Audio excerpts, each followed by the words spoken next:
Hey, what is going on, everybody? Welcome to Upkick MMA, episode 272. I am Brendan. Amir Albazi taking on Kara-France on a UFC Fight Night card that turned out to be pretty good. The overall action in the card was good. Not necessarily the final decision in the premier matchup here. So let's get into it. Let's talk about that real quick before we get started. I'd appreciate it if you subscribe to the channel. I'll let you know when the next video is coming out. If you like MMA, you like podcasts about MMA, it'll let you know. So I would appreciate it, and then it helps you remember that the videos come out. I do 2 or 3 videos every single week breaking down fights. Okay, let's get started. Also, if you're looking for a specific fight breakdown, the timestamps are down below. All right, also, if you find my, making weird faces, or if I'm doing something strange, my throat hurts really bad. I got caught in a choke, and it don't feel good. Yeah, I probably could have just tapped, but I knew I could get out. I ended up getting out of it, and I knew, the thing is, I knew I could get out of it, and it was just painful. It wasn't cutting off anything. He didn't have it locked in. It was just an awkward position, and looking back now, because of the how much it hurts to swallow. Maybe I should have just tapped. It's kind of stupid. Okay, Kara-France taking on Amir Albazi. So the lead up to this was relatively respectful. Amir Albazi's on a win streak. Kara-France was on a win streak until he lost the title eliminator, or title shot that he got against Brandon Moreno. So leading up to this, the hype was kind of behind Albazi, just to push him into the title picture, title contention, get a new name in there, because, honestly, we've been dealing with the same 2 guys for the past 2 years now. Last 4 fights, title fights have all been the official title fights have all been the same 2 guys, right? Figueiredo versus Moreno. Anyway, this fight starts out pretty tentative. For the first minute, Albazi trying to close the distance, and Albazi going for the takedown. He couldn't get it. They get in the clinch, and he's against a cage with a little bit of control time here. You can see he's got a minute of control time. None of that was on the ground. It was all just in the clinch against the cage. You can see he did not land that many strikes. Kara-France landed a couple of low kicks. Albazi returned with one of his own. A whole lot of posturing and feinting. Not a ton of stuff landing. Nice jab from France started to land as he started to move forward. When he was more aggressive, he was landing much better. And a right hand landed from France at the end. It was a good round from both guys. Kara-France landed more, and he did more damage. Now, We'll look at the scorecards here too. We'll go and look at. I did take a sneak peek. Normally I wait, but when I opened it up, I took a sneak peek. So I have seen the main card scorecards here, or the main event scorecard. So it won't be the first time I see it. But we'll go get into that after we break it down. So this first round, 13 strikes landed for France, only 6 for Albazi. Right. There was a little bit of control time, but nothing so significant. He didn't take him down. He wasn't down. He wasn't on top of him. He wasn't doing ground and pound. None of that stuff. Wasn't landing a lot of strikes in the clinch. Even the total striking, 20-12 in favor of Kara-France. There's nothing about this round that says Albazi should get it, right? He had pressure, but pressure accounts for nothing when you are out damaged, and that's exactly what happened. He didn't land anything so significant this round. That came later in the fight when those big swinging hooks were starting to land a little bit. But this first round was clearly Kara-France's, right? That's undisputed. I think that should be the easiest one to score, one of the easier rounds to score. Second round here. Albazi with good pressure, but neither guy's landing anything other than a jab. A good leg kick from France, and they trade low kicks.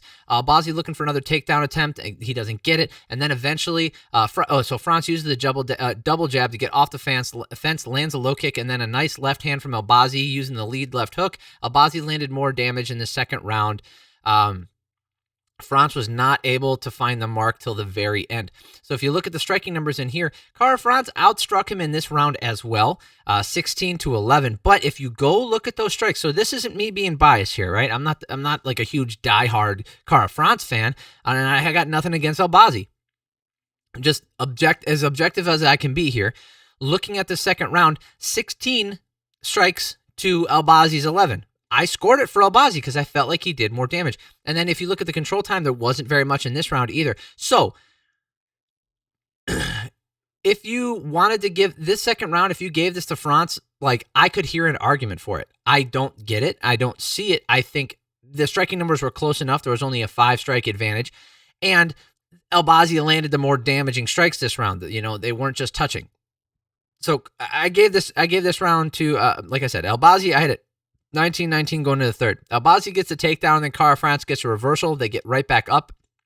Albazi in and gets another takedown and then gets the back. He's on the back for a majority of this round. Albazi gets the rear naked choke in. He sinks it in, and Kara-France just turns into it. He avoids it and gets back up. He stands up, shakes him off. Kara-France, not enough damage at the end of the round to take it, but let's see how Albazi's cardio holds up. And that's exactly what we saw, right? This round, you could see Albazi thought he had to finish 3 minutes and 36 seconds of control time, really legitimate control time, which he attempted a significant submission attempt. You look at the striking numbers, even though that he got outstruck in this round as well, that really doesn't matter. Albazi clearly won this round.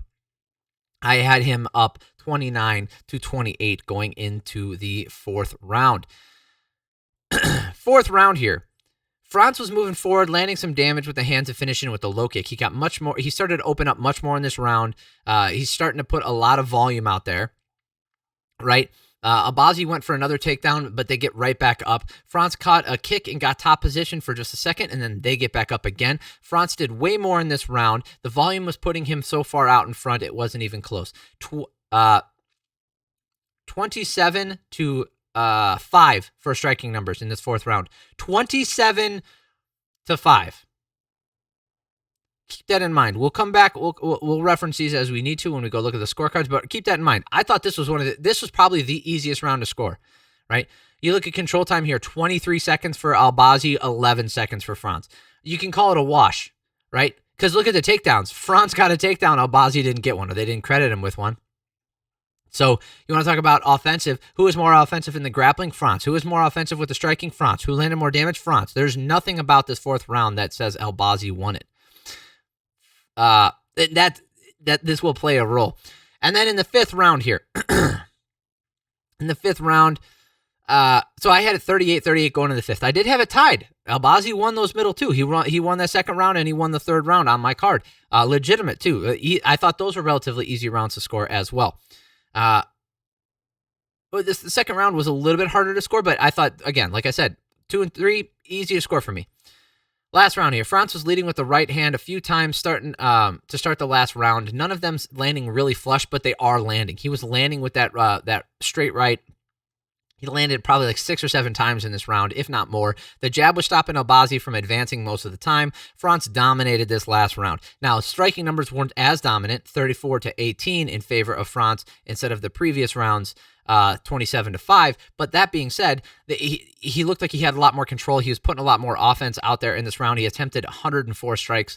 It was hard to know. So here, I wrote this note before the decision was read. But my opinion, France won the last round 48-47. This was a great fight, and I don't want to take anything away from either guy because it's unfortunate the way that it went as far as decision go, because we're going to talk about that. Albazi ends up getting the split decision here. It's hard. I wrote this note before the before the decision was read. I wrote, it's hard to know where France sits with the division the way it is and being stagnant with the title for the last 4 fights in almost 2 years. And immediately as I wrote that down, they read the decision. What a shit show this was. What a shit show. Let's go to the scorecard, shall we? This majority opinion does not mean if the majority agrees with something or agrees with you or says something does not necessarily mean it's correct. But generally speaking, when a majority are giving out legitimate reasons and they're explaining their reasoning, you can get a good feel about where this fight sat and how people felt about it. I don't think I saw a single pundit. I don't think I saw a single fighter call this fight for Albazi. Chris Lee gave the 4th round to Albazi. How the fuck do you do that? Kara-France lost half of his money because we'll get to you, Saul. I've been kind to you in the past, but you fucked this up too, bud. Chris Lee, the bigger fuck up in my opinion, because at least the first round it was, you could kind of kind of lean one way or the other if you really want to make a stretch. I don't see it, and I won't make that argument. But if an argument was made for it, I could see how a person could make that argument. You cannot make an argument that Kara France lost that fourth round. You can't. There was nothing in that fourth round. Nothing. There was absolutely nothing in that fourth round. That was the most dominant round other than the fifth round. For a fifth round, like I said, the striking numbers were actually closer in the fifth round, but I felt like France was really just putting it out in front, staying safe, not making any mistakes. The fourth round was more dominant striking wise, 27-5. Control time in the fourth round, none. There was none, guys. I already explained myself. The grappling went in favor of France. Control time essentially was a wash. There was a 10-second difference. A 10-second control time does not erase a 25-strike deficit. None of those 6 strikes that he landed or 5 strikes that Albazi landed were hard enough to put France on his ass or wobble him or do anything. This is horrible. There's been calls for robberies and stuff. Like, even Bilal Muhammad, who I love as a fighter, I think he's also, he seems like a great guy too. Whatever. I don't know him personally. I've heard of people who have rolled with him and know him. He seems like an excellent individual. I got nothing against the guy. Even him, who is clearly rooting for Albazi, for whatever reason, it doesn't matter. He was clearly in his corner. Didn't outright say Albazi won the fight. He said, come on, guys. It was close. Which is, a way to console yourself to make excuses. Like, it's the way someone talks when they know that, people are probably right, but they don't want to give into it because their friend or their guy or whoever they're a fan of or whatever, got the decision in their favor. Oh, God. Round 4 is inexcusable. Inexcusable, Chris Lee.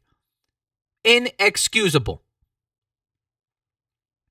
There is no way. I would like to see him sit down. I think Israel Adesanya made a comment about it. I'd like to see Chris Lee sit down and watch that fourth round and explain, because he's the difference maker when it comes to this win. Also saw D'Amato with that first round. We'll dig into that in a little bit here, or in a couple seconds. But Mike Bell scored it arguably right, but just because I agree with it doesn't mean that's always right. But it's the right idea. The first round clearly went to France. Second and third round clearly went to Albazi. Fourth and fifth round clearly went to France. I don't think there's a way to argue against that. Okay. Now, Chris Lee was scoring it the same way. First round clearly went to France. Second and third round clearly went to Albazi. And I don't know if he had a stroke or if he wasn't paying attention. Maybe he was on his phone. Did he look away? Did he put the wrong score on the wrong name? Did he forget who he was watching? Because round 4 was clearly Kai Kara France. Unacceptable. Holy shit, that's bad. And because of that, now Kai Kara France not only loses half of his fucking pay, he also gets an L on his record that can't be undone because these guys are above reproach. And then he's going to make less money in the future because the possibility of a title shot is further away than where it was. Is he more likely or less likely to get a main event slot again after a loss?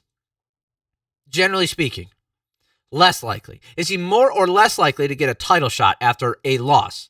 Less likely. Both of those mean less money.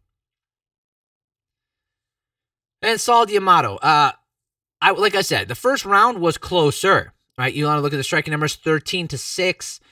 There was a little bit of grappling in there where Albazi was pressuring him against the cage. You could make, I'm not saying I would. I've already said this. I'm not going to make the argument. I don't think he's right. But a human being with a working brain and a set of eyes could make the argument that Albazi somehow won that first round through pressure and grappling, and that Kai Kara France's shots didn't do that much damage, and Albazi's were even with him, right? Those 6 shots that he landed were as damaging as the 13 that came back at him. There is an argument for that. It can be made. I'm not going to make that argument. I don't think that's correct, but hey, that's more defensible. So I'm actually less upset at that first round. The fourth round, again, one more time, just to look at the stats. 27-5. Even if the stats are off, go back and watch that fourth round. There was nothing close about it. Albazi looked tired because after that third round, he thought he had him. He thought he had him in that third round. He really dove in, gave it everything he got. He had his back for over 3 minutes, attempted that rear naked choke, thought he had him finished, didn't get it, held on to the back, and then Kai Kara-France stood up, shook him off, and you could tell that Albazi was going to be tired, and it took him about a round to recover completely. And this round is clearly what he did. He only attempted 29 strikes in a full stand-up round.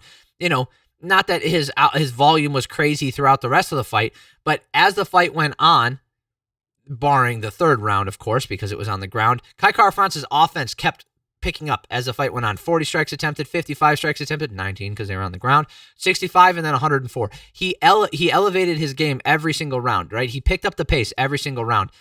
And then, Albazi, 23, 37, 9, 29, 47. So, yeah, he wavered a little bit in that fourth round. He clearly was diminished because of the attempts that he did in that third round.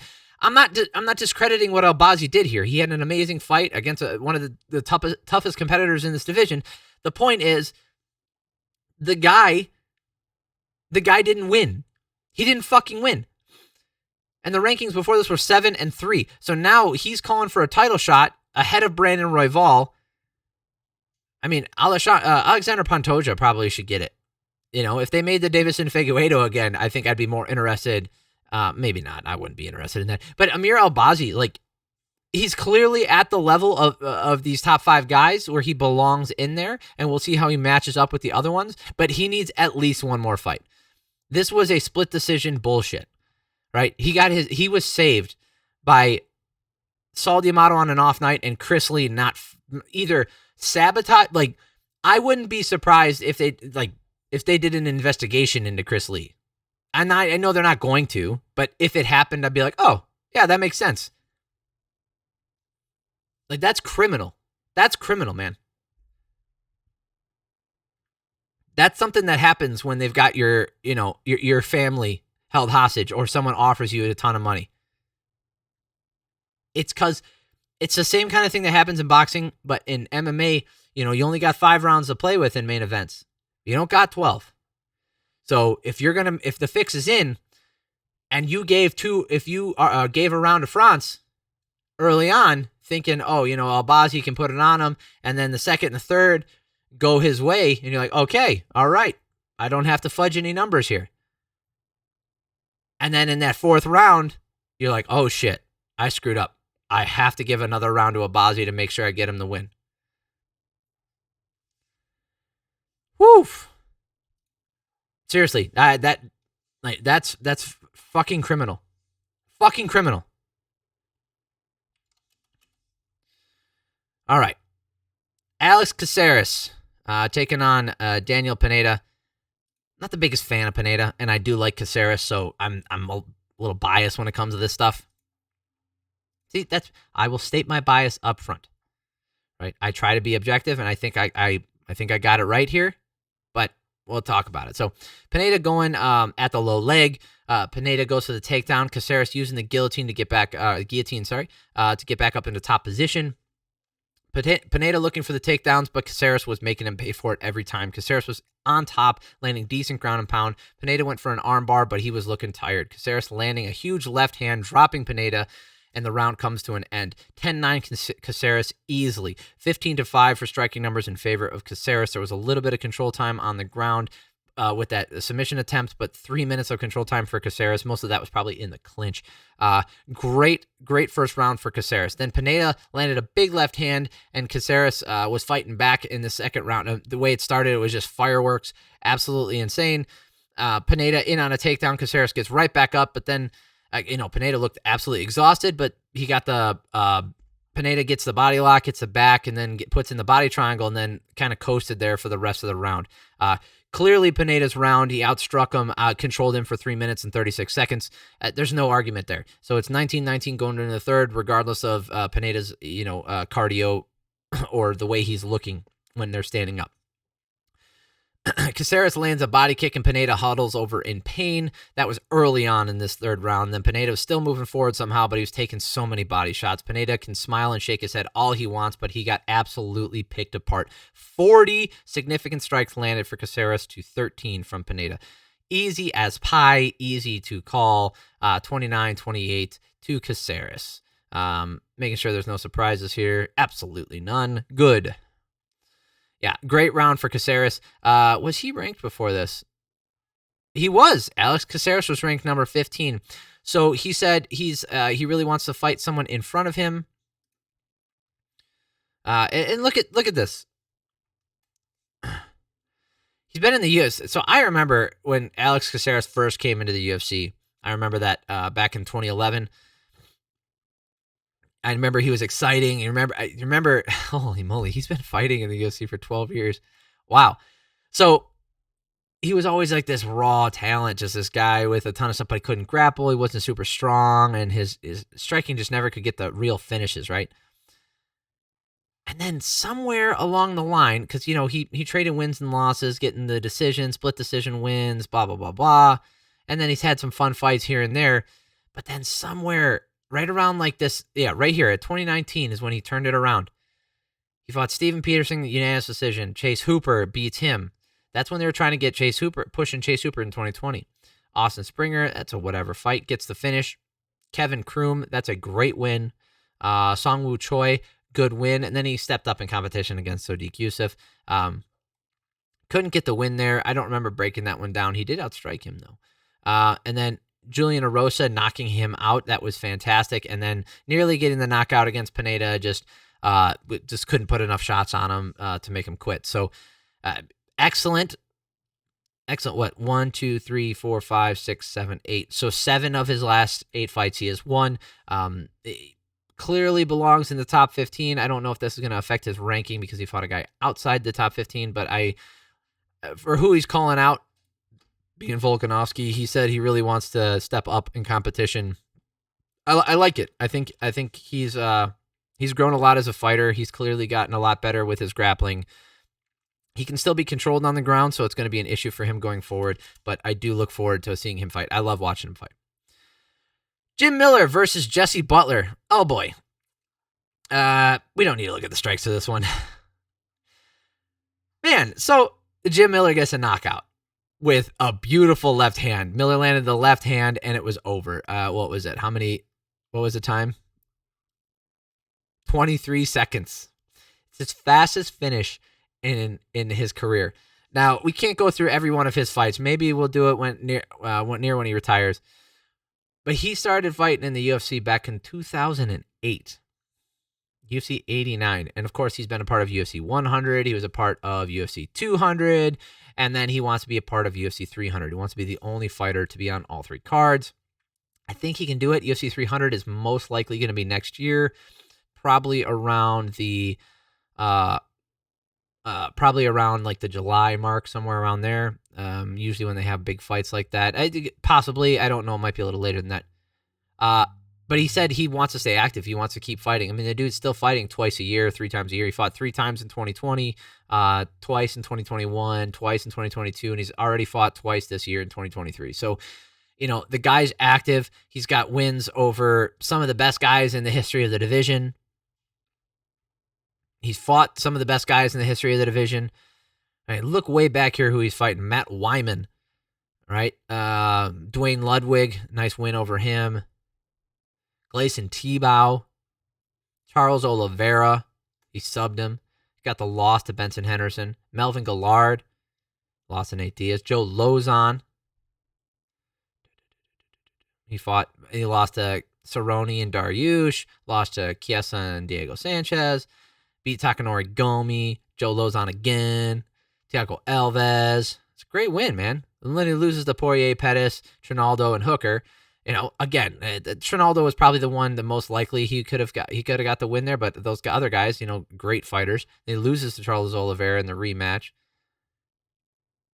But yeah, he's fought everybody in this division in the past 15 years, and then this Jesse Butler guy comes up on super short notice. I'm not going to dog on the kid. He's stepped on short notice, gave Jim Miller an opponent, and because of that, he gets the fastest finish in his career. It gets another one for the highlight reel, and he gets a knockout of all things. This late in the game, he's looking great. And one of the things that Bisping asked him is like, "What are you trying to do? Is there anything that you want to get done in here?" And he goes like, "Yeah, I need a Kimura." He's like, "I've never got a Kimura in the UFC," and he's like, "That used to be my move." So, fun fight. I'm always rooting for Miller. Tim Elliott versus Victor Altamirano. Kind of a weird one. Lots of striking. Not a lot of significant striking. Altamirano went for the kicks early. Elliott got on top. Not much work, and then they stand back up, and then Elliott catches a kick and then puts him back down, starting the hammer fist from the ground. Elliott stayed on top, staying gritty for the entire first round. 4 minutes and 43 seconds of control time.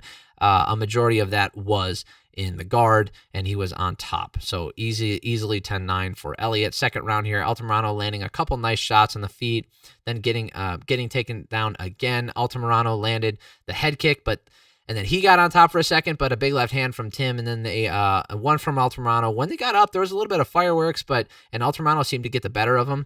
But Tim back up on top with 1 minute and 45 seconds left. Elliott had a lot of control time. He did take that big head kick, but I still lean towards him because he had 3 minutes of control time there, and he was landing some ground and pound when they're on the ground. And you look at the total striking here, 49-35. Significant strikes, there's only 7-5 in favor of Altamirano. Not a lot of significant strikes because they were always in close contact on the ground.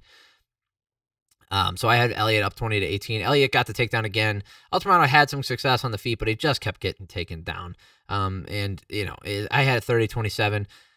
Chris Lee had it 29-28 because of course the fuck he did. Not that you have to agree with me. I just want to see what round he gave to him. Second round. Okay, that's not the worst. That's not the worst take I've seen. I've already dogged on him enough for his shit decision in the main event, so I don't need to do any more. Moving on here. Oh, this video's gotten long. Sorry. Karine Silva versus Ketlen Souza. Not a long fight. Silva got the takedown right away, right in a half guard. Silva leaned back on the straight ankle lock, and then there was a quick tap. It was a straight ankle lock, but she pinched her knees together and then twisted the other way, and I don't know if it was because of the way Souza moved, but she, lock on ground Z-lock is what the heck? It says submission, other, lock on ground Z-lock. It's a straight ankle lock, and then she twisted a little bit, and the knee popped out to the side. So it was very similar to the way a knee bar would work, but whatever it was, it just looked painful. Oof. Not fun to watch. Abubakar Nurmagomedov versus Elizeu Zasleski dos Santos. Okay, I'm not going to say that one again. There's too much name there. I will be saying dos Santos from now on. No offense to his name. It's just a lot to constantly keep saying. Okay, so there's a clear game plan for this fight. Nurmagomedov wanted to get a takedown. Big surprise. A guy named Nurmagomedov who wants to wrestle. He got in on a takedown right away, and a bunch of clinch work from Nurmagomedov, but Dos Santos was landing kicks to the body. Dos Santos didn't land anything significant enough to take the round away, in my opinion. Dos Santos got outlanded 12-10. And this first round, there's a lot of control time for Nurmagomedov, and he landed those two big strikes to start the fight. Clearly, Nurmagomedov's round, 10-9. Hard low kicks from Dos Santos in the second round. Nurmagomedov wanted to clinch again. Dos Santos landing the uppercut, then landing some more low kicks. Dos Santos overextends. Nurmagomedov grabs the back and body lock and does nothing with it. Nurmagomedov is not landing anything. He's looking to clinch against, and he gets the takedown with 15 seconds left and does nothing with it. Looking at the striking numbers here, 14-5 in favor of Dos Santos. There is nothing about this round that says it goes to Nurmagomedov. Derek Clearly, Ron McCarthy. Oh, look at that. Oh, Derek clearly gave it to the wrong person. Great. Anyway, we'll talk about this again. We'll go look at the card. Last round here. Dos Santos was throwing hard, landing partial head kicks and low kicks, landing a couple hooks as Nurmagomedov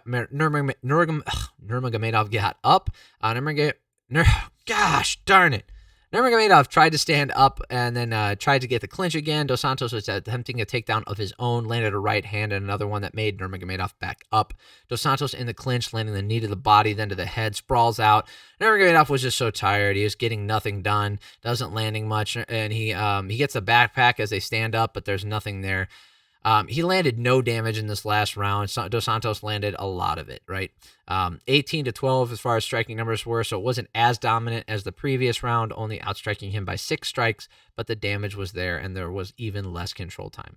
Let's look at the, this was the first fight of the card, so this will be it. If you're looking for the prelims, we're going to be doing that in the next video.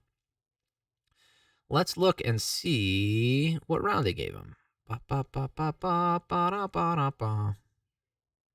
Wow. All over the place. Okay, Ron McCarthy, man. Oof. He gave the first round to Dos Santos? Oh, that's not good.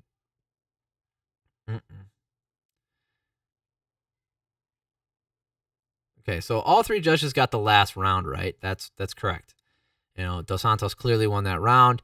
I had him winning the second round, but only Brian Minner had him winning the second round. Ron McCarthy and Derek Clearly both had Nurmagomedov winning the second round. And by that logic, you would think, oh, well, clearly he should have won. But no, Ron McCarthy gave the first round to Dos Santos. I don't think so, brother. God, what the fuck? Listen, I scored it for Dos Santos, so anybody who's a fan of him or not a fan of Nurmagomedov's wrestling style or this and that, you can say whatever you want. Dos Santos did not win this first round. Ugh. What a night of horrible fucking decisions, huh? And it's not that, like, again, they got it right overall. In my opinion, I felt like Dos Santos won, but Nurmagomedov clearly won that first round, and if Ron McCarthy gave that first round to the right person, Nurmagomedov gets the win. Come on, guys. Come on. What about this first round, Ron? What about this first round tells you, listen, the striking numbers were almost dead even. In fact, Nurmagomedov landed more, 12-10, and he landed the 2 hardest strikes of the fight in the first couple seconds of the fight, and he had all the control time. So what about this first round told you that Dos Santos won it, McCarthy?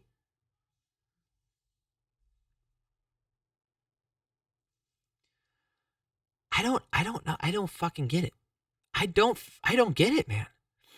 I mean, Derek clearly is always an idiot. So, you know, just because I agree with something he says or he agrees with whatever, that doesn't mean anything to me.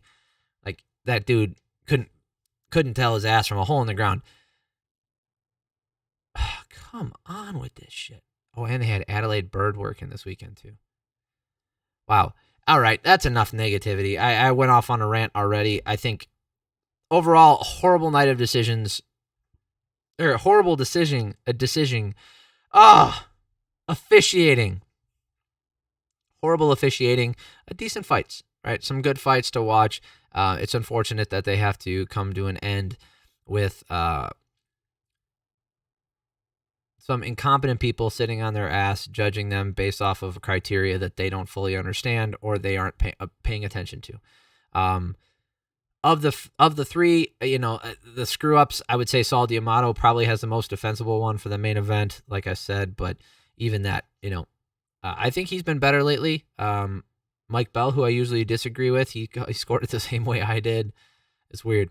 So that is it. We're going to do the prelims in the next video. This video is already way too long. I appreciate y'all for stopping by. Subscribe to the channel so the next video is coming out. I would really appreciate that. And then, if you like this video, hit the like button. So I'd love that too. So everybody have an amazing week. Love y'all.